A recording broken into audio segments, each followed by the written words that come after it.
In this lesson, we'll start creating the lights.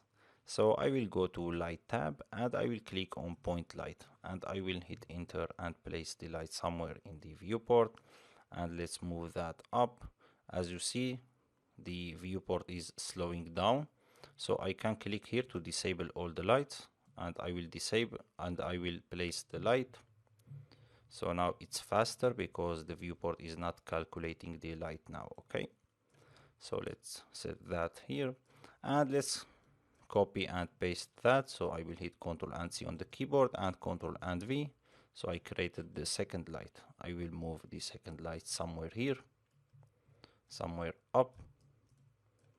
Okay, and let's go to the camera and let's go to the render view and see if we get some lights.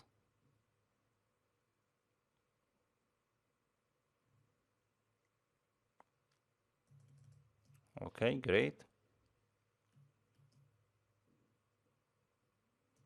And if you hold shift on the keyboard and left mouse and drag, now you are creating a rectangle, a region for rendering. So now Houdini just will render this region. Okay, this is faster, so you don't have to render everything here. Okay, so if you clicked left mouse click any place in the renderer, sorry, if you hold shift and click one click here, so you are moving the rectangle. Okay, so let's drag that here and see. Okay,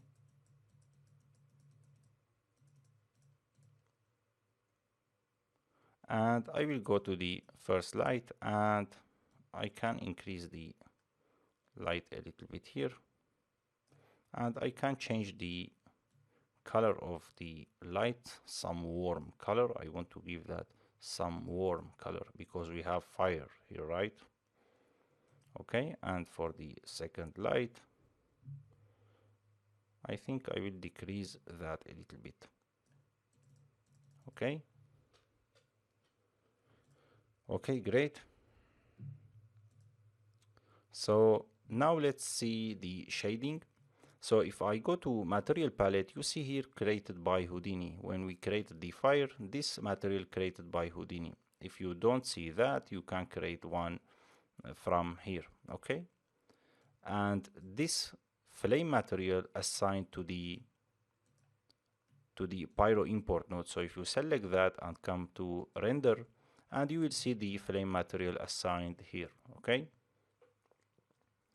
and let's go to the material palette and select that, and let's take a look at some attributes here.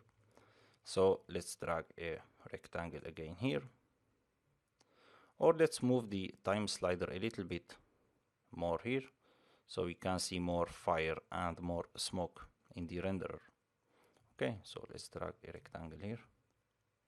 I am holding shift and left mouse drag. Okay, so here you see the density scale. Okay, and before I start playing with the density scale, I think I need to move the light a little bit toward us. So I will go to the viewport and let's see here, where is our light? This is our light. So I will move that here and move it up a little bit. Okay, somewhere here. And let's go back in the camera one and I will hit render again and see. And let's go back to the object and let's select the second light and I will increase the intensity of that light. Okay. Okay, it's better now. And let's go to the material palette and let's select the flame. And here you see the density scale. If you set this one, for example, to 4, you will have more dense smoke, as you see. Okay, and let's leave that to 0.03. And the smoke brightness, if you increase that, for example, let's set that to 4 and see what's happening. Now you see I have brighter smoke. Okay, and here the smoke color, you can change the smoke color. You can set it red or any color you want. Okay, so I will leave it at white, and I will decrease the brightness because I don't need that to be too bright. For example, 1. Okay, and this is the fire. This tab controls the shape of the fire. So if you set this one, the intensity scale, for example, to 10, you will have stronger fire. As you see, it's too strong. Let's leave that to, let's set that to 2, or for example, okay? And this is the temperature scale. If you set this one to, for example, 1, you will have more temperature, okay? As you see, it's too high. Let's leave it back to 0.25. And here you can control the color of the fire, okay? So I can move that here, and I can click here to add another palette. So I will double click and I can make that red. As you see, I can click here again and double click on that and make it dark red. Okay, say for example you don't want to play with these values, okay? So you can come here and change that to black body. This is another algorithm which is not using any color, okay? So just you control the temperature. So this is the temperature, you can control that. So you can set that to 300 in Kelvin. Of course, this temperature is in Kelvin. Now we have less temperature. You can set this one, for example, let's try 1000 and see what's happening here. Oh, wait, I set that to 100. We have no fire. Okay, as you see, you can play with this value too.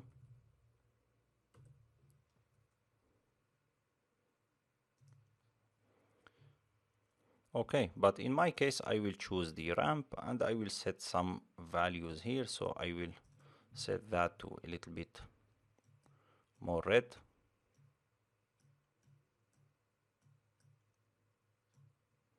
Okay, something like that. And I will move that a little bit here and move that here. And let's hit render and see what we get.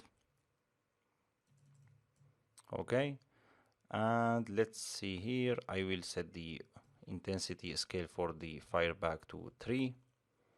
And I think I want to make the smoke a little bit thicker. And let's move that down.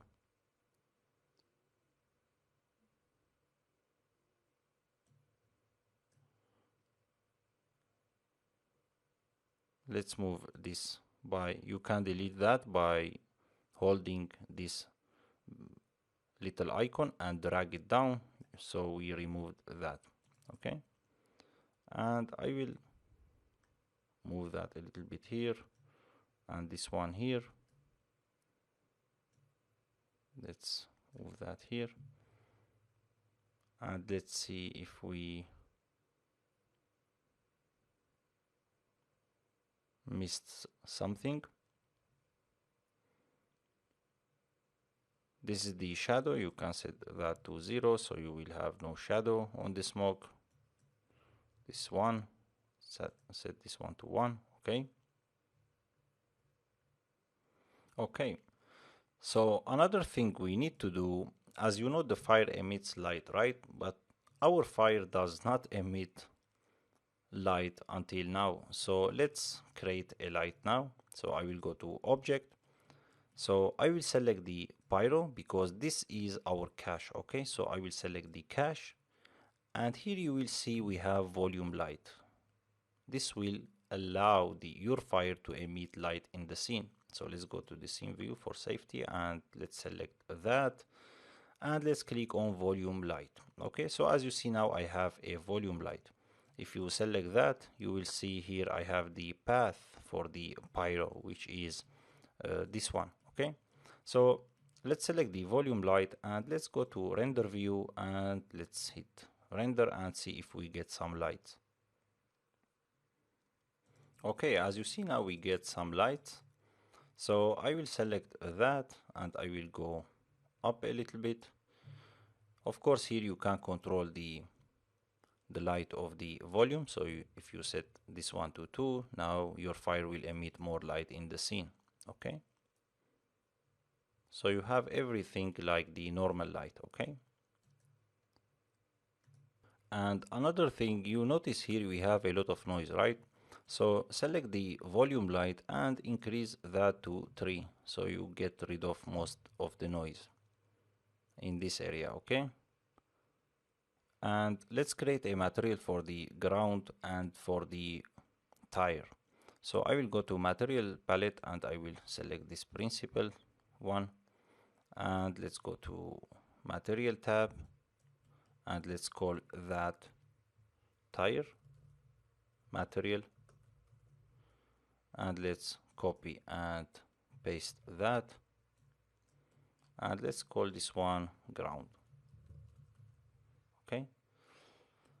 Okay, so I can drag and drop the ground here, so then you will understand that you drop the material here. Okay, so this will be assigned to the ground. So if I go here and select the curved ground and come to render, as you see I assign the material to the ground. Okay, another way is selecting the tire and coming to render, and here you can choose the material. I will click here and I will go to material, and then I will click and select the tire material.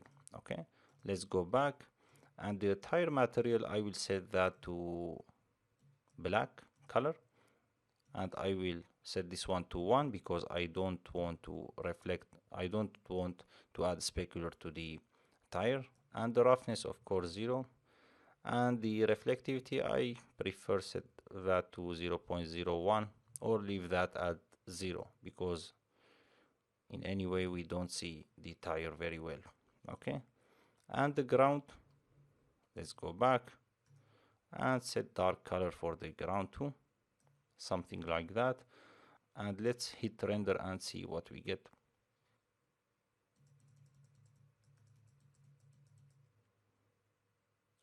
The ground is reflective, so I will select the ground.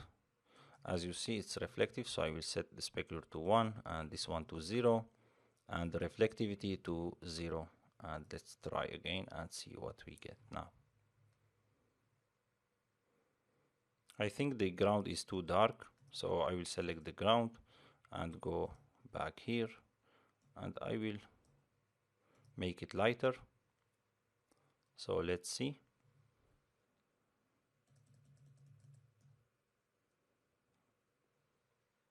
Okay, perfect.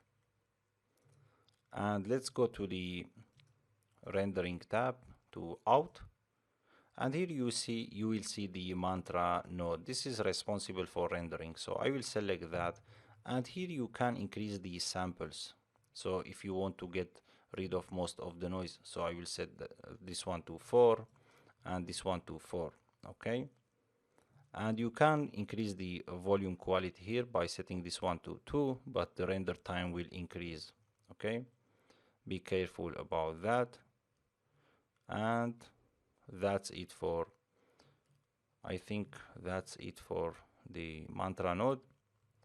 And of course here, if you come here and click render frame range, now Houdini will render from 1 to 240. You can change that. I can right click and delete the channels and set any value I want here. Okay, and of course don't forget to select your camera. This is by default. This sets the camera 1. We already created the camera 1. Okay, and if you want to change the resolution, you click here, override camera resolution. Okay, and you set this one to user specified, and here you can click here and change any resolution you want. Okay, so, and you can click on render to disk or render to disk in the background. I prefer doing that. And let's do another thing here. So I will go to images, and here you can see you can specify the file. Okay, so in this case this is in $hip, This is in our project, in the render, and the heap name you can change that, this one, but leave the $F. Don't forget to delete that. Sorry, don't delete the $F4. So you can set any name here. So for example, tire. Okay, and you can go there and hit render to disk. Of course, you can change the format too from here. So I did a render before, so I will show you the render. Okay, so here I am in After Effects. So I will go to File and then Import and then File. And I have the path here. Okay, so this is my render path in Houdini in Burning Wheel. Okay, so this is the tire one. I will select the one and hit Import. Okay, so another thing you want to do, it's very important to right click and go to here to main and then change that to 24 because we created the effect in 24 frame, okay, per second. If you come click here, you see I have the 24 frame per second. Okay, so your time matches with this one. So I will drag and drop it here to create new composition.